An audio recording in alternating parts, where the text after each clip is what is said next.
Hey guys, I hope you all are doing great. मैं हूं तने और आज हम बात करने वाले हैं अबाउट फ्यूचर ऑफ मोटरसाइकिल्स। क्या आपने सोचा है क्या होगा फ्यूचर ऑफ मोटरसाइकिल्स? अगर आप प्लान कर रहे हैं आज या 2 साल बाद, 3 साल बाद, 5 साल बाद मोटरसाइकिल्स खरीदने के लिए, तो कौन सी बाइक्स आ सकती है मार्केट एंड क्या होगा फ्यूचर ऑफ मोटरसाइकिल्स? सो इसका जवाब एकदम ही सिंपल है। जो फ्यूचर ऑफ मोटरसाइकिल है that is going to be electric. Yes, electric is the future of motorcycles. धीरे धीरे ग्रेजुअली चेंज होके पेट्रोल से सबको आना पड़ेगा इलेक्ट्रिक मोटरसाइकिल्स में। एंड इलेक्ट्रिक में होने से बहुत सारे एडवांटेजेस है, कुछ लिमिटेशंस भी है। सो वही हम आज यहाँ पे डिस्कस करने वाले हैं। सो स्टार्ट करते हैं एडवांटेजेस, पॉजिटिव्स या benefits of the electric motorcycle. So वो बहुत सारे हैं। सबसे पहले चीपर फ्यूल कॉस्ट। सो जो पेट्रोल की कॉस्ट है वो काफ़ी हाई होती है एंड जो रनिंग कॉस्ट है वो काफ़ी हाई होती है। बट जो इलेक्ट्रिक जो पावर पे चलने वाली बाइक्स होती हैं उनकी पर किलोमीटर रनिंग कॉस्ट काफ़ी कम होती है and this is where you can save a lot of money. Then जो एनवायरनमेंट को इससे सबसे बड़ा बेनिफिट मिलता है वो ये है, there is no pollution because कोई इंजन नहीं है, देर आर नो एमिशंस। खाली एमिशन जो होगा that will be the heat emission. There will be no gases which will be release in the environment. So कोई भी हार्मफुल गैसेस एनवायरनमेंट में नहीं रिलीज होगी एंड कार्बन डाइऑक्साइड का level भी एनवायरनमेंट में कम हो जाएगा, हार्मफुल गैसेस का लेवल भी एनवायरनमेंट में कम हो जाएगा। So it is a clean source of energy and this is a big benefit to the environment and our future. Then the next benefit or the advantage is less maintenance cost. So जो हमारी traditional vehicles होती है, motorcycles होती है, उसका maintenance cost काफ़ी high होता है because of the engine oil change करना पड़ता है एंड और भी काफ़ी सारे खर्चे होते हैं। इलेक्ट्रिक व्हीकल में ये कॉस्ट काफ़ी कम हो जाती है because there is no engine, there is a motor. So motor में इंजन ऑयल की ज़रूरत नहीं होती है, वहाँ पे आपके कॉस्ट्स काफ़ी रिड्यूस हो जाते हैं। हाँ, बट ऐसा नहीं है कि आपके कॉस्ट पूरी तरीके से ख़त्म हो जाएंगे। ऑब्वियसली आपका टायर का वेयर एंड टेयर होगा, आपके जो ब्रेक पैड्स है उसका वेयर एंड टेयर होगा। So but the maintenance cost अगर आप देखेंगे ओवरऑल तो काफ़ी कम हो जाएगी। देन द नेक्स्ट, ये और एक एनवायरनमेंट के लिए अच्छी चीज़ है, देयर इज़ नो और very less sound from the electric motor. So electric motor का बहुत कम साउंड आता है एंड ये एक बैड न्यूज़ भी है उन लोगों के लिए जिनको रेव करना पसंद है, आफ्टर मार्केट एग्जॉस्ट पसंद है और वो जो थंप और फील जिनको पसंद है, तो ये उनको चीज़ नहीं मिलेगी। यहाँ पे जो साउंड है वो काफ़ी लिमिटेड रहती है।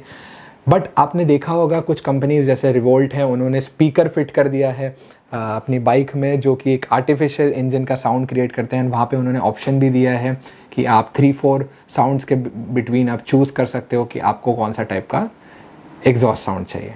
Then coming on to the next advantage और the benefit, that is instant power.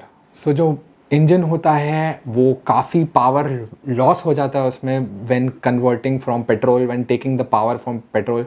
But electric motor में आपको इंस्टेंट पावर मिलता है। So the torque which you get, the power which you get is just phenomenal. बहुत अच्छा feel आता है and बहुत अच्छा रिस्पॉन्स आता है फ्रॉम एन इलेक्ट्रिक मोटर। मैंने टेस्ट राइड लिया हुआ है इलेक्ट्रिक बाइक का, so that is the reason I can tell this. Then one more positive, so और एक positive point about the electric motorcycle और scooters ये है कि that it is loaded with a lot of technological features, जैसे कि Bluetooth होता है। there are many scooters जिसमें LED या TFT डिस्प्ले स्क्रीन दिए गए हैं जिसमें आप मैप्स भी देख सकते हैं। you can control the music which you are playing and there are lot of other advanced features as well. so आगे जो मोटरसाइकिल्स आएंगी उसमें आप सेलफोन से उसको कंट्रोल कर सकते हो, ऑन ऑफ कर सकते हैं। There is going to be anti theft feature also कि अगर कोई आपके बाइक के साथ छेड़छाड़ करता है तो you will get a notification on your cell phone. So ये बहुत सारे फीचर्स हमको मिल जाते हैं जो कि एक ट्रेडिशनल मोटरसाइकिल में नहीं मिलते हैं।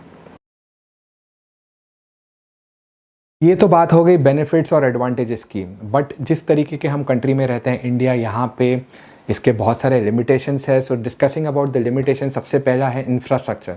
सो इंडिया जो कि एक डेवलपिंग कंट्री है, यहाँ पे एक प्रॉपर इंफ्रास्ट्रक्चर, प्रॉपर इकोसिस्टम नहीं है for electric vehicles as of now. But slowly and gradually ये सब चीज़ें डेवलप हो सकती है, जैसे कि पब्लिक चार्जिंग पॉइंट्स, जैसे कि पेट्रोल पंप्स है, CNG पंप्स है, उसी तरीके से आपको इलेक्ट्रिक चार्जिंग स्टेशंस भी डेवलप करने पड़ेंगे एंड ये आने में कुछ समय लगेगा। जैसे अगर आप लॉन्ग डिस्टेंसेस पे ट्रैवल करना चाहते हो, जैसे यहाँ से पुणे जा रहे हो, सो देन आपको बीच में कहीं पे चार्जिंग पॉइंट मिलना बहुत ज़रूरी है सो दैट आप चार्ज कर सको एंड आगे बढ़ सको। नेक्स्ट जो इसका लिमिटेशन है वो ये है कि जो डिस्टेंस, सो पेट्रोल में तो काफ़ी ज़्यादा रेंज या काफ़ी ज़्यादा डिस्टेंस होती है बाइक की, बट इलेक्ट्रिक बाइक्स की लिमिटेड रेंज या लिमिटेड डिस्टेंस होती है। Although the companies are trying to increase the performance and increase the distance or the range of such vehicles, but still वो और proper होने में time लगेगा। Then coming on to the next point, इसकी जो battery होती है, battery is quite expensive and जो cost of बैटरी की वजह से overall cost of the motorcycle or the scooter also increases, and यही reason है कि electric vehicles थोड़ी सी महंगी है than the traditional vehicles। सो ये होने में भी टाइम लगेगा। आपको पता है जब न्यू टेक्नोलॉजी आती है वो महंगी होती है and then slowly and gradually technology सस्ती हो जाती है and then you can enjoy the all the benefits at a low cost.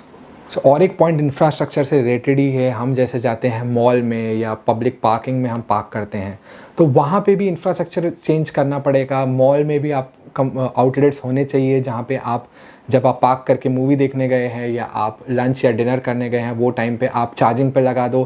They can charge you some fee for charging your vehicle and when you come back your vehicle is fully charge. So ये सब ecosystem develop होने में time लगेगा and once it is done it will be a great advantage to all of us.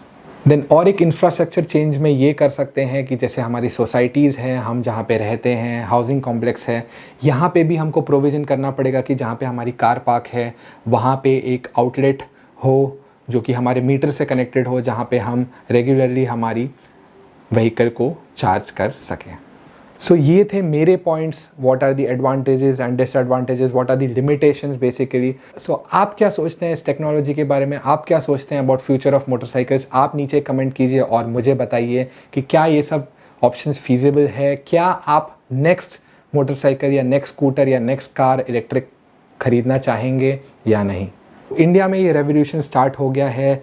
Revolt brand which has come up with RV400 which is an excellent vehicle at a very good price point। then अब आप जानते हैं कि Bajaj Chetak is also launched जो कि एक scooter है, electric scooter which is a very good product from a very reputed brand। ये टेक्नोलॉजी का at this point of time कौन एडवांटेज ले सकता है या ये सब टेक्नोलॉजी से किसको एडवांटेज मिलेगा? नंबर 1 स्टूडेंट्स, कॉलेज स्टूडेंट्स जो कम्यूट करते हैं within the city. Then there are office goers जो ऑफिस जाना चाहते हैं, वो लोगों के लिए बहुत अच्छा हो जाएगा क्योंकि जो पर किलोमीटर कॉस्ट होगा, मेंटेनेंस कॉस्ट होगा, वो काफ़ी कम होगा। So for daily commuters, for college students, उनके लिए बहुत ही अच्छी ऑफरिंग होगी। बहुत सारी प्रीमियम ब्रांड्स भी है लाइक हार्ली डेविडसन जिन्होंने इलेक्ट्रिक व्हीकल अनाउंस कर दी है एंड जल्द ही वो लॉन्च भी हो जाएगी। So one of the bikes which I had seen was the Harley Davidson Live wire and अगर आपने उसका वीडियो नहीं देखा है तो मैं कार्ड यहाँ पे ऊपर डाल देता हूँ। You can check out the video of Harley Davidson Live Wire as well. So I hope आपको ये वीडियो इंटरेस्टिंग लगा होगा एंड आपको ये वीडियो अच्छा भी लगा होगा। So do hit the like button. आप अगर मेरे और इंटरेस्टिंग वीडियोज़ देखना चाहते हैं so do hit the subscribe button। More videos are coming up soon। See you soon guys।